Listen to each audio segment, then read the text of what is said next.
The Apple TV Plus series Shrinking will return later this month, continuing the saga of grieving therapist Jimmy Laird, played by Jason Segel. This season will see Jimmy deal with the consequences of the unorthodox method he decided to pursue with his patients, deciding to tell them exactly what he thinks, to eventually disastrous results.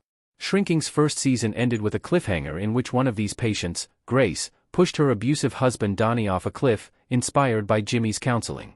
Segel is not only the star of the comedy drama, but also serves as a co-creator, writer, and executive producer. The actor has taken on an increasing amount of behind-the-camera roles since his career first began decades ago on Freaks and Geeks, recently serving as a creative on projects like Dispatches from Elsewhere and Windfall.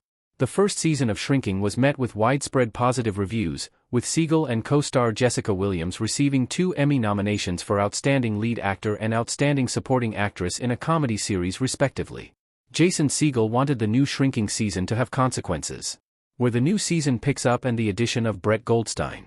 Jason Segel, we wanted to be honest that there are consequences to trying this unorthodox therapy, and we didn't want everything to just go well.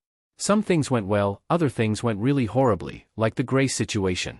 We pick up right where we left off dealing with the consequences of the wreckage that was created by Tia's death, and by Jimmy's breakdown, and we're sort of starting to now try to make sense of this life in shambles. Jason Segel, I don't know that it was always what even Brett intended on playing when the role was being conceived, but once it was on paper and we knew what the arc of that character was going to be, I didn't think there was another choice but for Brett to play that character.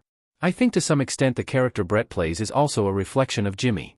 They're reflecting off of each other, and it was important for me to have somebody who I care about and relate to and could empathize with to play that part. Jason Segel, yeah, I think that they will always be a bit of an odd couple, Jimmy and Paul, which is what I love about them.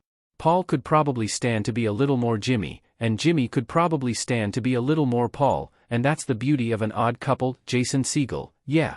I think it's the reality of a friends with benefits kind of situation, is it always starts out with the best of intentions, but someone ends up kind of quietly suffering, and that comes to a head. Jason Segel, well, David Foster Wallace wrote this thing, that depression is such an overwhelming emotion that it makes it impossible to really empathize with other people's lives, see outside of themselves.